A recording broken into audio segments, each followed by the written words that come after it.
Good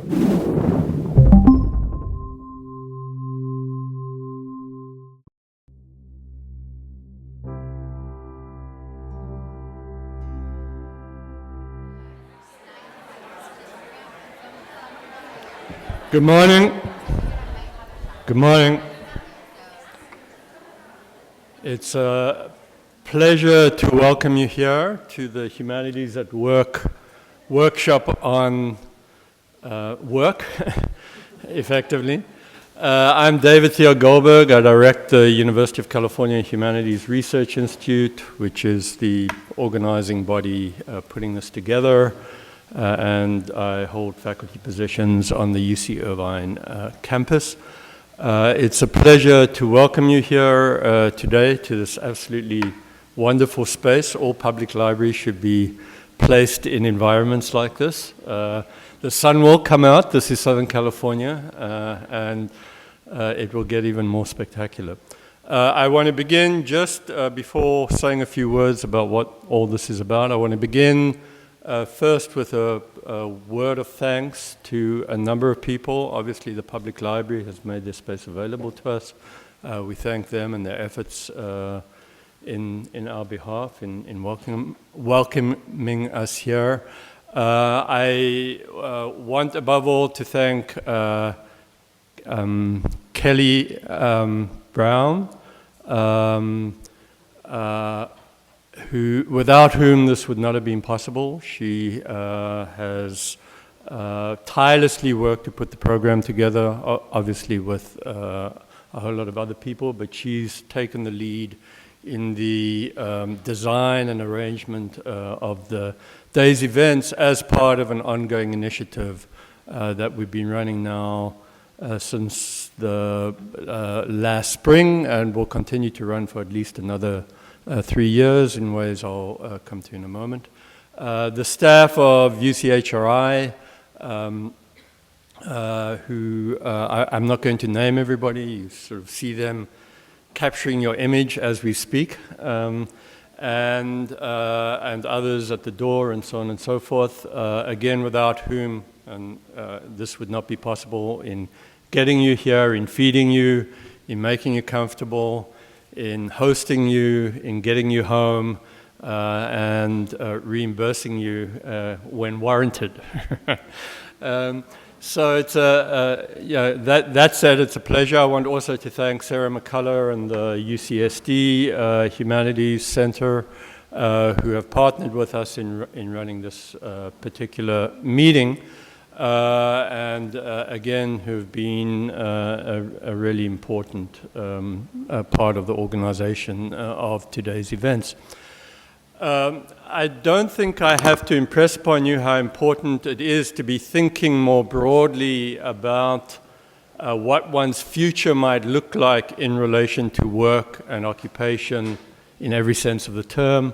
And one's future in terms of a capacity to not just fend for oneself economically, but also have a life and a lifestyle that's engaged, that's rewarding, and that is something one can sort of feel is part of an arrangement with respect to one's life across one's entire adult years, right? Through college, coming out of college, and of course well beyond college into one's ultimately, if not retiring condition. I once asked a very close colleague if you're ever retired. He looked at me like I was mad. He said no, right? So, there is life in various ways, sort of takes on, but it's always related somehow to a condition of work. At the university, in the academy, it has long been presumed that one would complete one's PhD, particularly in the humanities, and that somewhere, somehow, in some place, there'd be an academic position, a faculty position, a teaching position, a research position, awaiting one, and that's less and less so today than it once was, right? There are various factors causing that transformation. We won't mention them all. The privatization of universities, the professionalization of career or career risk kinds of activities, and a sense of how one should earn one's living. The fact that states less and less are funding public universities in particular, pay-as-you-go sort of sensibilities. One can go on and on in this kind of way. So the current figures are that something like 60% of graduates from a university or university system like the University of California, in 3 to 5 years after you complete your degrees, will ultimately land a tenure track or something like a tenure track position. Right? So that's a whole lot of people getting PhDs who, even if they wanted to, are not necessarily going to find themselves, at least immediately coming out of PhD academic programs, certainly not finding a job waiting for them, and even after 3 to 5 difficult years of being on the job market and so on. Right, it's not altogether clear. It's maybe a 1 in 2 chance, something like that. And that's diminishing somewhat as well, given all these pressures that I've alluded to. So we're very concerned. We've been thinking along. We've had a grant from the Mellon Foundation at UCHRI, Humanities and Changing Conceptions of Work, which is right how humanities have sort of responded to thinking about the ways in which people work differently than they did in the past as a function of technology, as a function of changing occupations, and so on and so forth. And then that morphed last spring into a workshop like this at Berkeley. Some of you might be knowledgeable about, into a workshop where we thought we would bring graduate students, in the process of completing their degrees, into an engagement with us to think about how one might think differently about having a PhD and where one would end up working in a way that would be appealing to one, right? I've joked repeatedly, some in the audience have heard me say this before, so forgive me, but, academic jobs are not all they're imagined to be, right? I mean, we think of them as fabulous jobs. They're not necessarily fabulous jobs. I mean, if you listen to faculty complaining bitterly about their work conditions, oh my goodness, it's not as good as I imagined it to be. That's not to say it's bad, but one should be clear-eyed about going into it. And there are lots of interesting sorts of work out there in the world where one can certainly contribute to social change, better social conditions, in a whole variety of ways that can be extraordinarily satisfying, and use one's training in academic life and put it to work in a variety of ways. We've begun, alongside of this, a discussion about how training itself in the humanities for a PhD should be transforming in relation to thinking about a kind of agile capacity to use the capacities and competencies that one gets through a PhD training to be able to land on one's feet and use it in creative ways for the purposes of a satisfying work environment, whether in or beyond the academy. So that's the kind of background of what we are imagining in relation to this ongoing set of circumstances. I should add just one other thing, that we had a small working group working yesterday afternoon around these issues, and one of the things that came out of them was the way in which not all faculty, but certainly some faculty in the humanities are resistant to thinking about the possibilities of work for those with PhDs coming out of the humanities, to imagine any other kind of work than a professorial kind of position, And so we're resolved to actually take that on because it's a complicated piece of your training environment. That said, this will be an ongoing initiative. We now have additional funding from the Modern Language Association that comes really from the Mellon Foundation to them and then to us to continue these kinds of engagements. So this will continue in these kinds of workshops environments and maybe morph into something else over the next 3 years. And we encourage, if you're encouraged by today, we encourage you to encourage your colleagues and friends throughout the University of California to pay attention to this. There's a website and there'll be ongoing engagement. So we hope this will be a really informative day for you. We hope it will begin a kind of networking process, a capacity to think somewhat differently coming out of this than you did going into it, about opportunities available to you in terms of work and so on. It's important both for you, but it's also important for us at the University of California to see all of you thrive in working environments and to continue to make an impression upon the world in really transformative and productive kinds of ways. So welcome, enjoy the day. We look forward to hearing back from you and to hearing from the terrific speakers who will engage you throughout the day and to continue to engage you as we go forward. I turn this over now to Kelly in order to walk you through the day. Thank you very much, and I hope you have a really terrific day.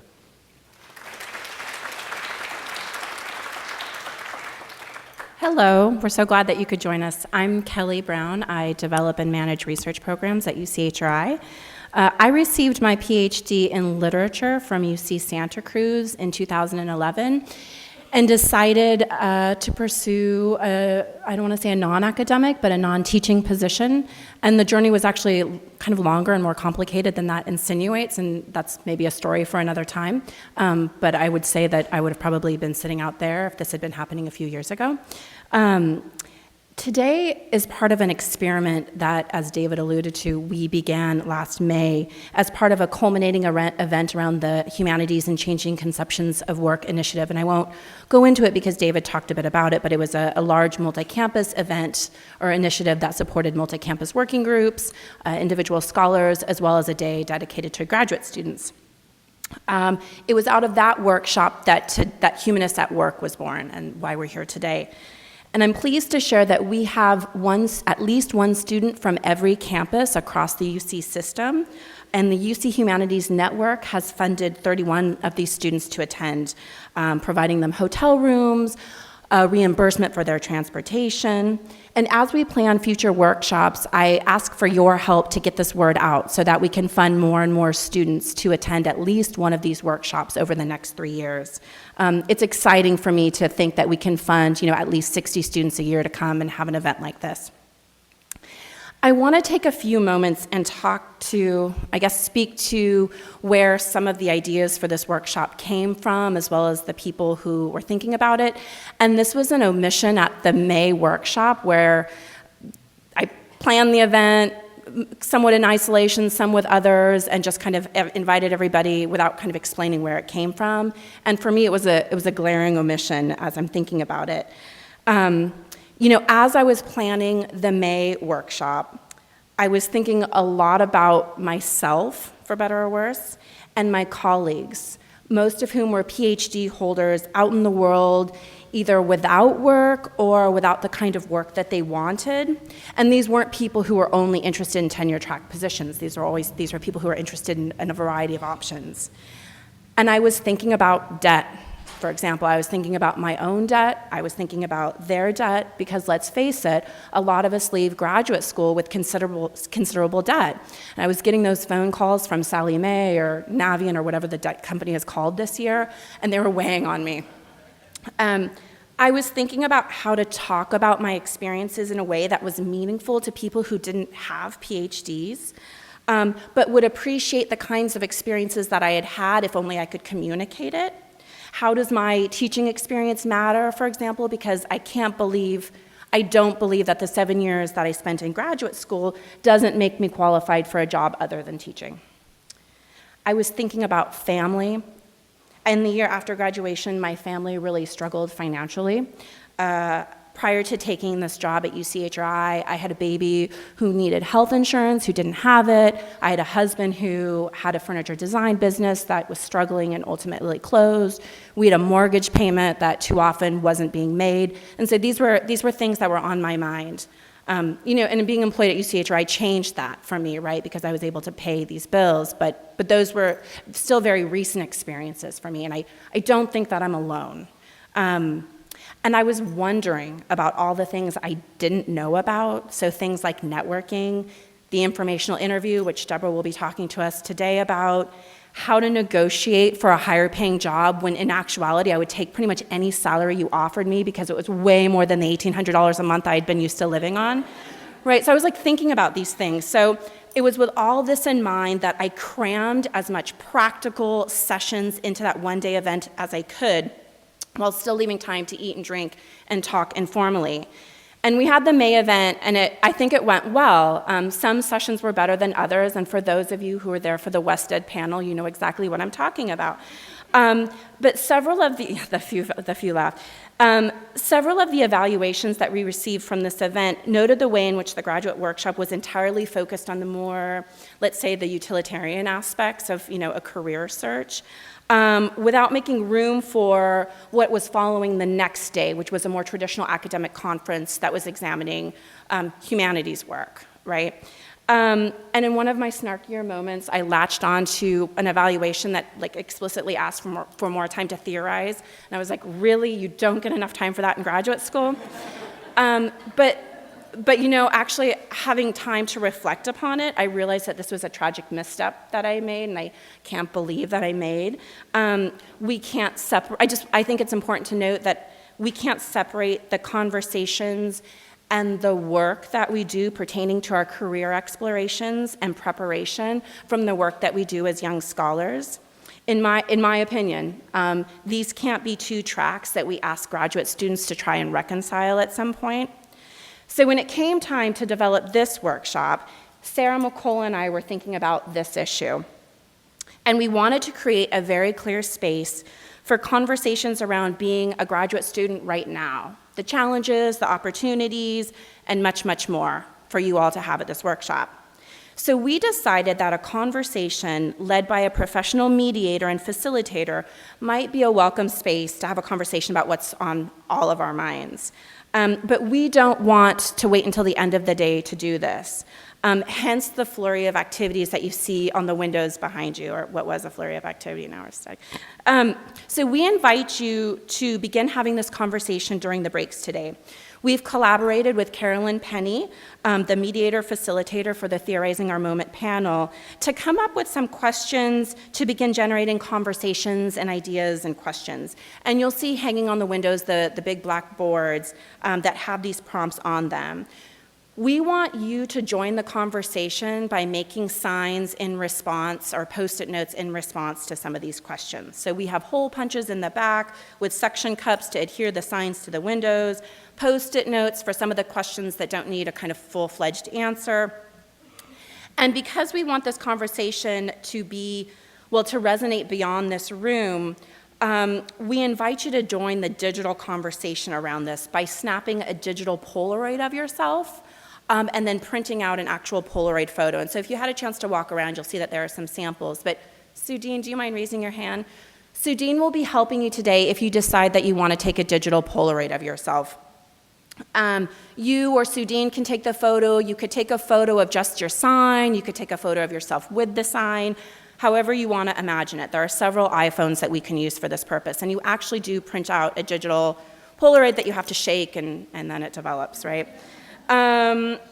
So we want these Polaroids hung up so that in addition to the signs that you create, that we can see these images of you. And for those who feel comfortable with us sharing the prints that you made of yourself, the digital prints, please leave your Polaroid for us, because all of this is being, we'll have these digital prints of you all, and I know that some of you might not want them to go beyond this room, right? You're comfortable sharing your sign and your Polaroid with those of us here, but you might not want others to see it via the website. So if you decide at the end of the day that you don't want your digital Polaroid shared on our website, please just take your Polaroid with you. And I will know then when I'm going through the digital prints, if I don't have the physical equivalent, that you don't want it to be shared on the website. Does that make sense? Okay. So hopefully you'll leave it. Hopefully at least some of them will. And we will be putting this on our website so that our colleagues across the system, and now that we're partnered with the Modern Language Association, I imagine our colleagues around the nation and beyond can see what we're doing here today, can see some of the conversations that we're having. We want you to feel free to be creative and provocative, so interpret it how you'd like. I want to do a few thanks, and then I will hand it over to you.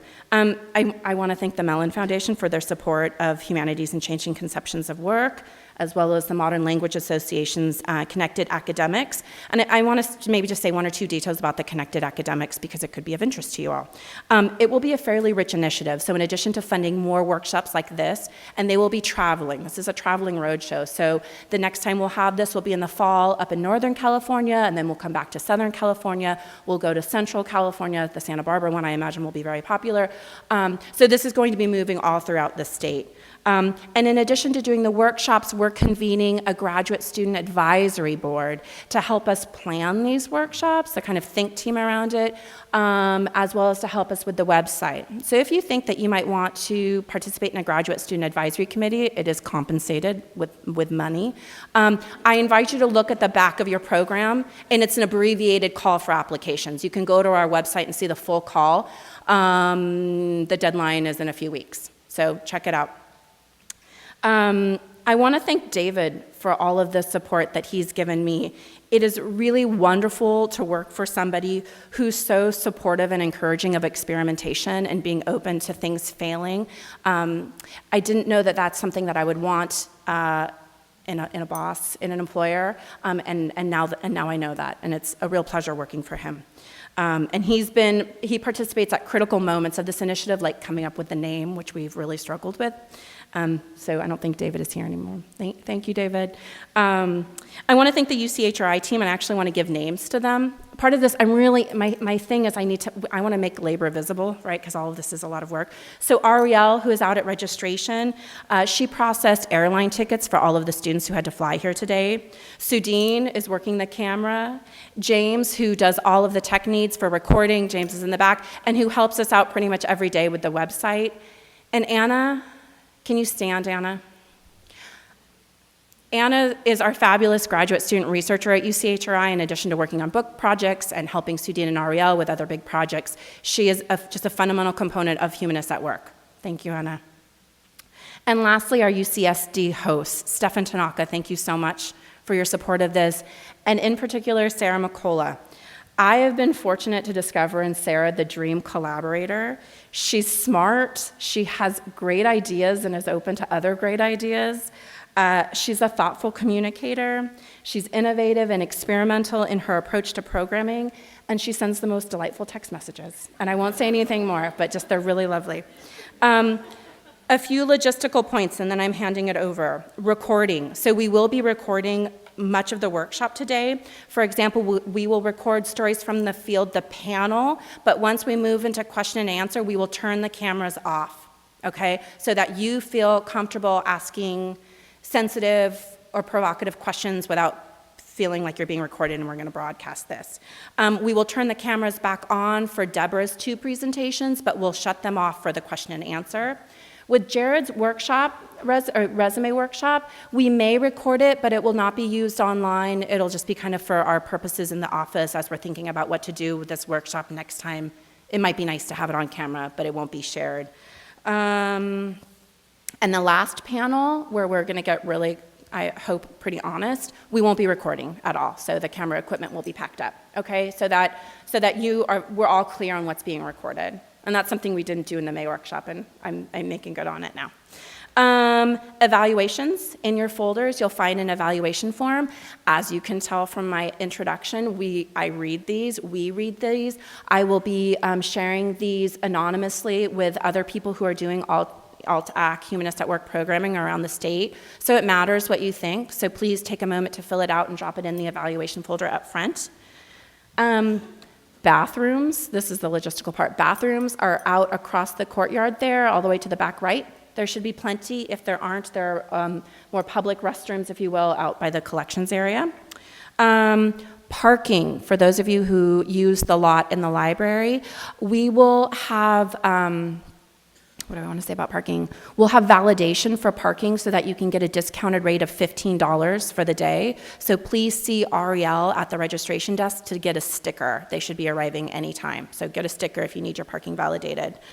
Lastly, taxis. I know a lot of you are headed right to the airport after this.